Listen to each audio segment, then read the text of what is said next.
क्या हुआ माँ जी, तबीयत ठीक है ना? बस अजीब सी बेचैनी हो रही है। कल रात मैंने दूध पी लिया और फिर सो गई। कल भी नहीं मिल पाई डॉक्टर से। कोई बात नहीं माँ जी। मुझे लगता है शायद मेरा बीपी लो हो रहा है। सीने में भी दर्द उठ रहा है। माँ जी, डॉक्टर प्रदीप को बुला दूँ? बुला दो उनको।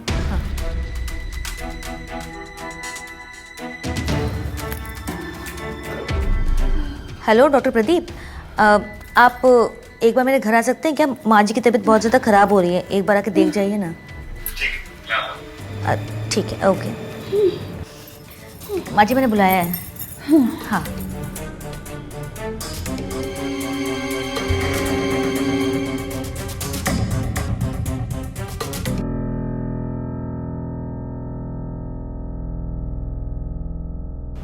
माँ जी, आप तो बिल्कुल ठीक हैं, कोई दिक्कत नहीं है। Thank God.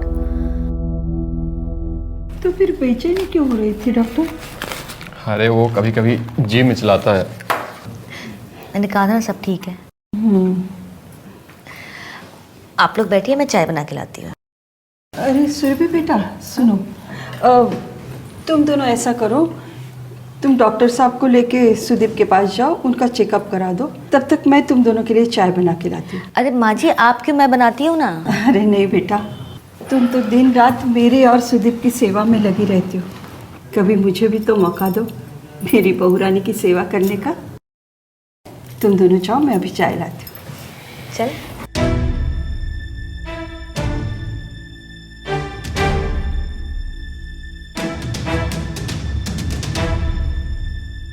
तुम्हारी बीबी कभी तुम्हें ठीक होने ही नहीं देगी।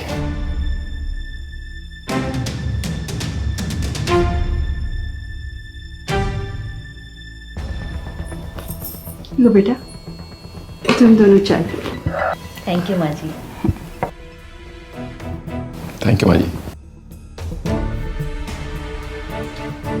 अच्छा डॉक्टर साहब, मेरा सुदीप कब तक ठीक हो जाएगा? माँ जी, ट्रीटमेंट कर रहा हूँ इनका, बहुत जल्दी ठीक होगा।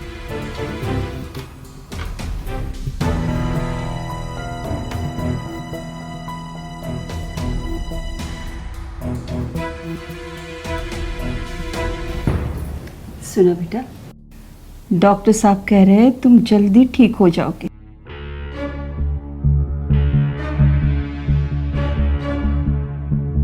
सुना तुमने?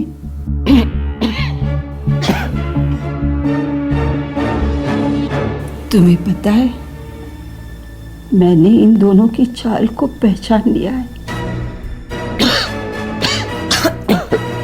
तुम्हारे हर एक तकलीफ का, हर एक धोखे का मैं इन दोनों से बदला लूंगी बेटा।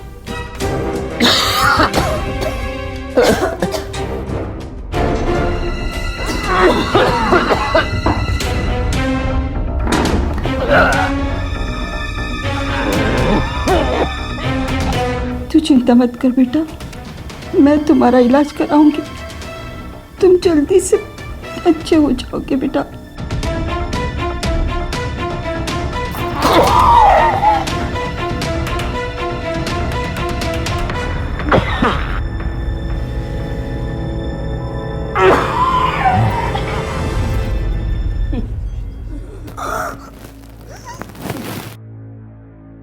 माँ जी, ऐसा क्या पिलाया था?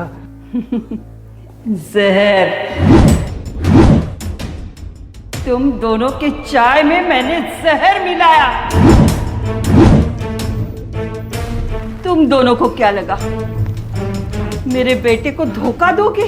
एक माँ से उसका बेटा छीन लोगे?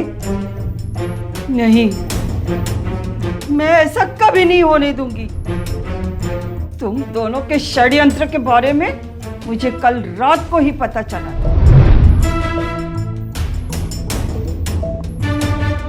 बस तो तुम बहुत खतरनाक लग रही है।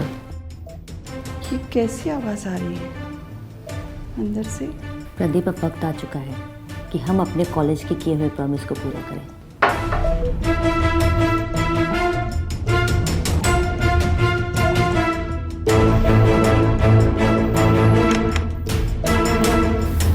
बुढ़िया के पास बहुत सी ज्वेलरी और कैश है, हम वो सब लेकर भाग चलते हैं।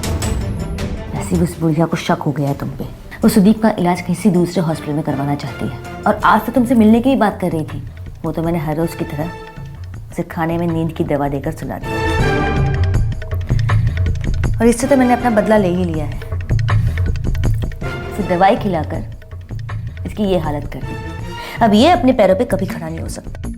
मैं 1-2 दिन में तुम्हें बताती हूँ। हम इस पूरे घर का सफाया करके कहीं दूर चले जाएंगे।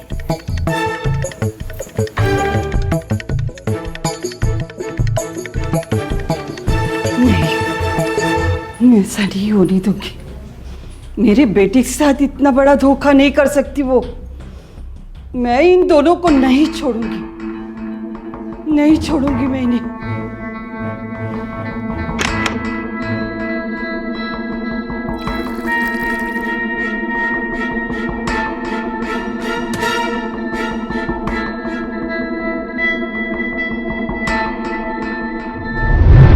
और इस फर्जी डॉक्टर को बुलाने की चाल भी मेरी ही थी।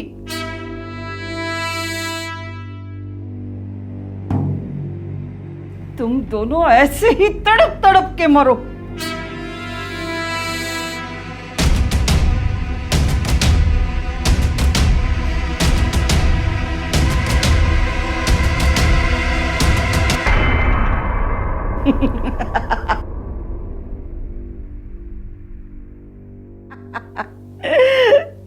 मैंने अपने बेटे का बदला ले लिया।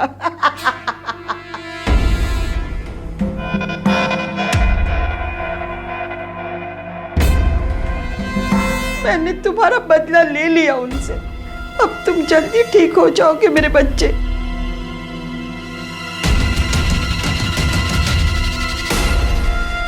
दोस्तों, आपने एक कहावत सुनी होगी, 100 सुनार की तो एक लोहार की। अब इस कहानी में आपको अच्छे से समझ में आ गया होगा कि सोनार कौन था और लोहार कौन।